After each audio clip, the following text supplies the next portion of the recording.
Hi everyone, ಎಲ್ಲರೂ ಹೇಗಿದ್ದೀರಾ? Good morning, welcome back to Aditya hobby blogs. ಇದು ನಿನ್ನೆ ವಿಡಿಯೋ ಆಗಿರುತ್ತೆ. ನಿನ್ನೆ ನಾನು ಅರ್ಲಿ ಮಾರ್ನಿಂಗ್ ಬೇಗ ಆಯಿತು. ನಾರ್ಮಲಾಗಿ ನಿನ್ನೆ ಜಸ್ಟು ಹೋಮ್ ಕಳೆದು ಬಿಸಿನೀರು ಮಾತ್ರ ಮಾಡ್ಕೊಂಡು ಕುಡಿದೆ.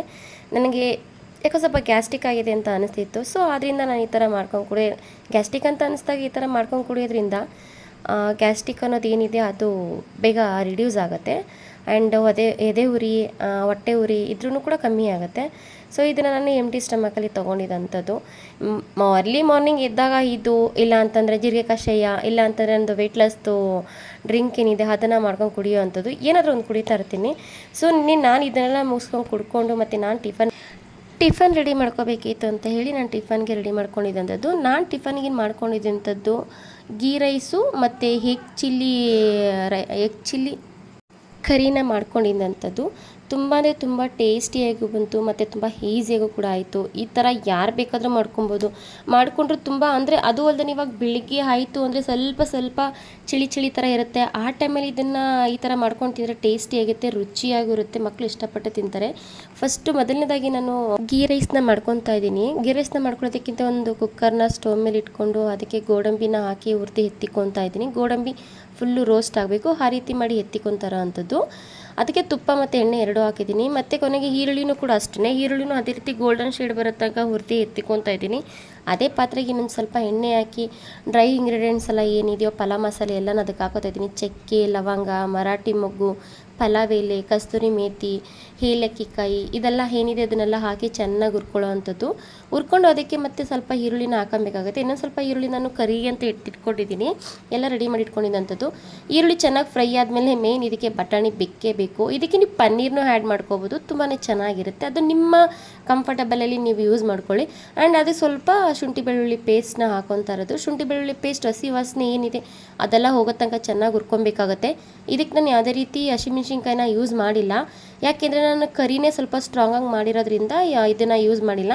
ಆ್ಯಂಡ್ ಇದಕ್ಕೆ ನಾನು ತೆಂಗಿನ ಹಾಲನ್ನ ಹಾಕೊತಾ ಇದ್ದೀನಿ. ತೆಂಗಿನ ಹಾಲನ್ನ ರೆಡಿ ಮಾಡಿಕೊಂಡು ಅದಕ್ಕೆ ಸಮ ಪ್ರಮಾಣದಲ್ಲಿ ನಾವು ಎಷ್ಟು ಅಕ್ಕಿ ಹಾಕಿರ್ತೀವೋ ಅದಕ್ಕೆ 1 ಲೋಟಕ್ಕೆ ಅಕ್ಕಿಗೆ 2 ಲೋಟ ನೀರು ಥರ ಅಳತೆ ಮಾಡಿ ಹಾಕ್ಕೊಂಡು ಕುದಿಸ್ಕೊಂಡ್ರೆ ಅದು ಮುಗ್ದೋಯಿತು. ಗೀ ರೈಸ್ ರೆಡಿ ಆಗೇ ಹೋಗುತ್ತೆ. ಇನ್ನು ನಾನು ಎಗ್ ಕರಿ ಮಾಡಬೇಕಿತ್ತು ಅಂತೇಳಿ ಎಗ್ಗನ್ನೆಲ್ಲ ಬೇಯಿಸ್ಕೊಂಡು ಅದನ್ನೆಲ್ಲ ಸ್ವಲ್ಪ ಕಟ್ ಮಾಡಿ ಇಟ್ಕೊಂಡೆ. ಅದು ಮಸಾಲೆಗೆ ಅಂತೇಳಿ ನಾನು ಇಲ್ಲಿ ಒಂದು ಹಿಡಿಯಷ್ಟು ಹಸಿಮೆಣ್ಸಿನ್ಕಾಯಿ ತೊಗೊಂಡಿದ್ದೀನಿ, ಒಂದು ಹಿಡಿಯಷ್ಟು ಬೆಳ್ಳುಳ್ಳಿ ತೊಗೊಂಡಿದ್ದೀನಿ, ಶುಂಠಿ, ಚಕ್ಕೆ, ಲವಂಗನ ತೊಗೊಂಡಿರೋ ಅಂಥದ್ದು. ಇಲ್ಲಿ ಕೊತ್ತಂಬರಿ ಸೊಪ್ಪು ಒಂದು ಹಿಡಿ ಕೊತ್ತಂಬರಿ, ಒಂದು ಹಿಡಿ ಪುದೀನ ಸೊಪ್ಪನ್ನ ತೊಗೊಂಡಿದ್ದೀನಿ. ಪುದೀನ ಸೊಪ್ಪನ್ನ ನಾನು ವಿನೆಗರು, ಉಪ್ಪು ಹಾಕಿ ನೀರಲ್ಲಿ ನೆನೆಸಿಟ್ಟಿರೋ ಅಂಥದ್ದು, ಯಾಕೆಂದರೆ ಅದು ಎಲೆಲೆಲ್ಲ ಹುಳ ಇರುತ್ತೆ, ನಮಗೆ ಗೊತ್ತಾಗೋದಿಲ್ಲ. ಆ್ಯಂಡ್ ಅದಕ್ಕೆ ಸ್ವಲ್ಪ ಈರುಳ್ಳಿ ತೊಗೊಂಡಿದ್ದೀನಿ. ಇದು ರುಬ್ಬೋದಕ್ಕೆ ಇದೆಲ್ಲನೂ ಗೋಡಂಬಿ ಮತ್ತು ಸ್ವಲ್ಪ ಗಸಗಸೆ ಇದೆಲ್ಲನೂ ಇಷ್ಟು ನಾನು ತೋರಿಸಿದ್ದೇನಿದೆ ಅದೆಲ್ಲ ರುಬ್ಬೋದಕ್ಕೆ ಅಂತ. ಸೊ ಅದಕ್ಕೆ ನಾವು ಇದನ್ನು ಒಂದು ಪಾನ್ನ ಇಟ್ಕೊಂಡು ಒಂದು ಬಾಣಲಿನ ಇಟ್ಕೊಂಡು ಬಾಣಲಿಗೆ ಸ್ವಲ್ಪ ಎಣ್ಣೆನ ಹಾಕಿ ಈರುಳ್ಳಿನ ನೀಟಾಗಿ ರೋಸ್ಟ್ ಮಾಡ್ಕೊಬೇಕಾಗತ್ತೆ. ನೀಟಾಗಿ ರೋಸ್ಟ್ ಮಾಡ್ಕೊಂಡು ಅದು ಅಂದರೆ ಹಸಿ ವಾಸನೆ ಹೋಗಬೇಕು.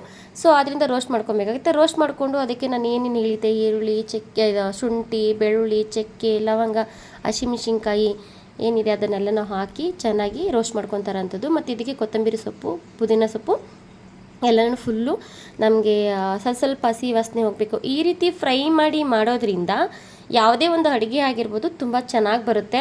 ನಾವು ಹಸಿದನ್ನು ಹಾಕಿದ್ರೆ ಏನಾಗುತ್ತೆ ಅಂತಂದರೆ ತುಂಬ ಹೊತ್ತು ಬೇಯಿಸ್ಬೇಕಾಗತ್ತೆ. ತುಂಬ ಹೊತ್ತು ಬೇಯಿಸಿದಾಗ ಅದು ಒಂದು ಚಿಕನಲ್ಲಿ ಮಾಡಿದಾಗಲೂ ಅಷ್ಟೇ, ಇಲ್ಲ ಚಿಕನ್ ಇದಾಗ ಹೋಗ್ಬಿಡುತ್ತೆ, ಇಲ್ಲ ಮಸಾಲೆ ಒಂಥರ ತಳೆ ಹಿಡ್ಕೊಳ್ಳುತ್ತೆ, ಆ ಥರ ಆಗುತ್ತೆ. ಇದಕ್ಕೆ ನಾನು ನೆನೆಸಿಟ್ಕೊಂಡಿದ್ದಂಥ ಗೋಡಂಬಿಯನ್ನು ಹಾಕೊತಾ ಇದ್ದೀನಿ, ಸ್ವಲ್ಪ ಗಸಗಸೆನ ಹಾಕೋತಾ ಇದ್ದೀನಿ.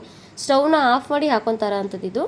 ಸೊ ಈಗ ರುಬ್ಬೋದಕ್ಕೆ ಅಂತ ಎತ್ತಿಟ್ಕೊಂಡಿದ್ದೀನಿ, ಎಲ್ಲ ರುಬ್ಕೊಂಡಿದ್ದೀನಿ. ಮತ್ತು ಅದೇ ಬಾಣಲಿಗೆ ಸ್ವಲ್ಪ ಎಣ್ಣೆ ಹಾಕ್ಕೊಂಡು ನಾನು ಬಿಡಿಸಿ ಕಟ್ ಮಾಡಿ ಇಟ್ಕೊಂಡಿದ್ನಲ್ಲ ಆ ಮೊಟ್ಟೆನ ಹಾಕ್ಕೊಂಡು ಅದಕ್ಕೆ ಸ್ವಲ್ಪ ಅರಿಶಿನ, ಸ್ವಲ್ಪ ಮೆಣಸಿನ್ಕಾಯಿ ಪೌಡ್ರು, ಸ್ವಲ್ಪ ಉಪ್ಪು ಹಾಕ್ಕೊಂಡು ಅದನ್ನು ನೀಟಾಗಿ ರೋಸ್ಟ್ ಮಾಡ್ಕೊತಾ ಇರೋವಂಥದ್ದು, ಯಾಕೆಂದರೆ ಉಪ್ಪೆಲ್ಲ ಹಿಡಿಬೇಕಲ್ಲ. ಸೊ ಅದೇ ಬಾಣಲಿಗೆ ಮತ್ತಿನ್ನೊಂದು ಸ್ವಲ್ಪ ಎಣ್ಣೆ ಹಾಕ್ಕೊಂಡು ಸ್ವಲ್ಪ ಕರಿಬೇವನ್ನ ಹಾಕ್ಕೊತಾ ಇದ್ದೀನಿ.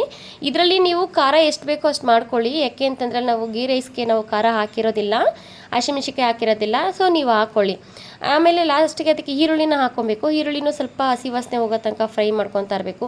ಅದು ಹಸಿ ವಾಸನೆ ಹೋಗೋದಷ್ಟು ಫ್ರೈ ಮಾಡಿಕೊಂಡ್ರೆ ಅದು ನಾರ್ಮಲಾಗಿ ಈರುಳ್ಳಿನ ನೀಟಾಗಿ ಫ್ರೈ ಮಾಡಿಕೊಂಡ್ರೆ ನಮಗೆ ಮಸಾಲೆಗೆಲ್ಲ ತುಂಬ ಈಸಿ ಆಗುತ್ತೆ. ಸೊ ನಾನು ರುಬ್ಬಿಟ್ಕೊಂಡಿರೋ ಅಂಥ ಮಸಾಲೆ ಏನಿದೆ ಅದನ್ನು ಅದಕ್ಕೆ ಹಾಕ್ಕೊತಾ ಇದ್ದೀನಿ. ಇದಕ್ಕೆ ನೀವು ನೀರು ಎಷ್ಟು ಬೇಕೋ ಅಷ್ಟು ಹಾಕ್ಕೊಳ್ಳಿ, ತೆಳ್ಳಗೆ ಬೇಕು ಅಂದರೆ ಸ್ವಲ್ಪ ನೀರು ಹಾಕ್ಕೊಳ್ಳಿ. ಬೆಂದು ಅದು ಸ್ವಲ್ಪ ಗಟ್ಟಿಯಾಗುತ್ತೆ. ನಾನು ಇದಕ್ಕೆ ಲಾಸ್ಟಿಗೆ ನಾನು ತೆಂಗಿನ ಹಾಲನ್ನ ಹಾಕ್ಕೊತಾ ಇದ್ದೀನಿ. ಇದಕ್ಕೂ ಕೂಡ ನಾನು ತೆಂಗಿನ ಹಾಲನ್ನ ಯೂಸ್ ಮಾಡ್ತಾ ಇರೋ ಅಂಥದ್ದು. ತೆಂಗಿನ ಹಾಲನ್ನ ಯೂಸ್ ಮಾಡೋದ್ರಿಂದ ತುಂಬ ಟೇಸ್ಟಾಗೂ ಬರುತ್ತೆ, ಮತ್ತು ತಿನ್ನುವಾಗಲೂ ಒಂಥರ ನಾಲಿಗೆಗೆ ಒಂಥರ ಟೇಸ್ಟಾಗಿರುತ್ತೆ. ಒಂದು ಸಲ ತಿಂದರೆ ಮತ್ತೆ ಮತ್ತೆ ತಿನ್ನಬೇಕು ಅಂತ ಅನಿಸ್ಬೇಕು, ಆ ರೀತಿ ಮಾಡಬೇಕು, ಆ ರೀತಿ ಇರುತ್ತೆ, ಚೆನ್ನಾಗಿರುತ್ತೆ. ಟೇಸ್ಟಿಗೆ ರುಚಿಗೆ ತಕ್ಕಷ್ಟು ಉಪ್ಪನ್ನ ಹಾಕ್ಕೊಂಡು ಅದನ್ನು ಚೆನ್ನಾಗಿ ಸ್ವಲ್ಪ ಎಣ್ಣೆ ಬಿಟ್ಕೊಳ್ಳೋ ತನಕ ಅದನ್ನು ಫ್ರೈ ಮಾಡಿಕೊಂಡ್ರೆ ಮುಗ್ದೋಗುತ್ತೆ. ಅಂದರೆ ಕುದಿಸ್ಕೊಂಡ್ರೆ ನಾವು ಗೋಡಂಬಿ ಹಾಕಿರೋದ್ರಿಂದ ಅದು ಗಟ್ಟಿ ಆಗ್ತಾ ಇರುತ್ತೆ. ಅದ್ರ ಜೊತೆ ನಾವು ತೆಂಗಿನ ಹಾಲು ಬೇರೆ ಹಾಕಿರ್ತೀವಲ್ಲ, ತಳ ಹಿಡಿಯೋ ಚಾನ್ಸಸ್ ಇರುತ್ತೆ. ಸೊ ನೀವು ಅದನ್ನು ಆವಾಗವಾಗ ನಾನು ಮೊಟ್ಟೆ ಹಾಕಂತಕ್ಕ ಆವಾಗವಾಗ ಅದನ್ನು ಕೈ ಆಡಿಸ್ಕೊತಾ ಇದ್ದರೆ, ತಿರ್ಗಿಸ್ಕೊತಾನೆ ಇದ್ದರೆ ಅದು ಮೊಟ್ಟೆ ಹಾಕಿದ್ಮೇಲೆ ತಳ ಎಲ್ಲ ಹಿಡಿಯೋಕೆ ಹೋಗಲ್ಲ. ಯಾಕೆಂದರೆ ಮೊಟ್ಟೆಲ್ಲ ಕೆಳಗಡೆ ಕೂತಿರುತ್ತಲ್ಲ, ತಳ ಹಿಡಿಯೋಕೆ ಹೋಗಲ್ಲ, ಅಷ್ಟಾಗಿ ತಳ ಹಿಡಿಯೋಕೆ ಹೋಗಲ್ಲ. ಸೊ ಬೇಯಿಸ್ತಾ ಇದ್ರೇ ಘಮ ಅಂತ ಇರುತ್ತೆ. ಅದು ಕುದ್ದಿ ಲಾಸ್ಟಲ್ಲಿ ನೊರೆ ಬರ್ತಾರ ಅಂತ ಟೈಮಲ್ಲಿ ಪೆಪ್ಪರ್ ಪೌಡ್ರು, ಜೀರಿಗೆ ಮೆಣಸು ಪೌಡ್ರು ಏನು ಮಾಡಿ ಇಟ್ಕೊಂಡಿದ್ದೀನಿ ಅದು, ಮತ್ತು ಅದೊಂದು ಸ್ಪೂನ್ ಹಾಕ್ಕೊಂಡಿದ್ದೀನಿ. ಮತ್ತು ಇಲ್ಲಿ ಖಾರಕ್ಕೆ ಇನ್ನೂ ಸ್ವಲ್ಪ ಖಾರ ಬೇಕು ಅಂತ ಅನಿಸ್ತು ಅಂತಂದರೆ ಅದಕ್ಕೆ ನಾವು ಮೆಣಸಿನ್ಕಾಯಿ ಪೌಡ್ರನ್ನ ಹಾಕೋಬೋದು. ಇಲ್ಲಿ ನಾನು ತಿನ್ನೋಷ್ಟು ಇರಲಿಲ್ಲ, ಸೊ ಆದ್ದರಿಂದ ಅದರ ಟೇಸ್ಟನ್ನ ನಮ್ಮ ಅಪ್ಪಂಗೆ ತೋರಿಸಿ ಮಾಡ್ತಾ ಇದ್ದಿದ್ದಂಥದ್ದು. ಯಾಕೆಂದರೆ ನಾನು ಸತ್ಯನಾರಾಯಣ ಪೂಜೆ ಕೂತಿದ್ರಿಂದ ನಾನು ನಾನ್ ವೆಜ್ ತಿನ್ನೋಷ್ಟು ಇರಲಿಲ್ಲ. ಆದ್ದರಿಂದ ನಾನು ನಿನ್ನೆ ಮೊನ್ನೆ ಮಾಡಿದ್ದು ಅಷ್ಟೇ, ನಾನು ಟೇಸ್ಟೇ ಮಾಡಿರಲಿಲ್ಲ, ಹಾಗೆ ಮಾಡಿದೆ. ಬಟ್ ಚೆನ್ನಾಗಿದೆ ಅಂತ ಹೇಳಿದರು. ಸೊ ನಮ್ಮ ಅಪ್ಪನೂ ತುಂಬ ಚೆನ್ನಾಗಿದೆ ಮಾಡು, ಸ್ವಲ್ಪ ಖಾರ ಹಾಕು ಅಂತ ಹೇಳಿದರು. ಸೊ ಅದರಿಂದ ನಾನು ಅದಕ್ಕೆ ಖಾರ ಹಾಕ್ಕೊಂಡಿದ್ದೆ. ಲಾಸ್ಟು ಕೊನೆಗೆ ನೋಡಿ ಫುಲ್ಲು ಎಣ್ಣೆ ಬಿಟ್ಕೊಂಡಿದೆ. ಅದಕ್ಕೆ ಇವಾಗ ಕೊತ್ತಂಬರಿ ಸೊಪ್ಪು ಹಾಕಿ ಮಿಕ್ಸ್ ಮಾಡ್ಕೊತಂದರೆ ಮುಗ್ದೋಯಿತು. ಹೇಗೆ ಚಿಲ್ಲಿ ಕರಿ ರೆಡಿನೂ ಆಗೋಯಿತು. ಈ ಕಡೆ ಫ್ರೈಡ್ ರೈಸು ರೆಡಿ ಆಯಿತು, ಗೀ ರೈಸು ರೆಡಿ ಆಯಿತು.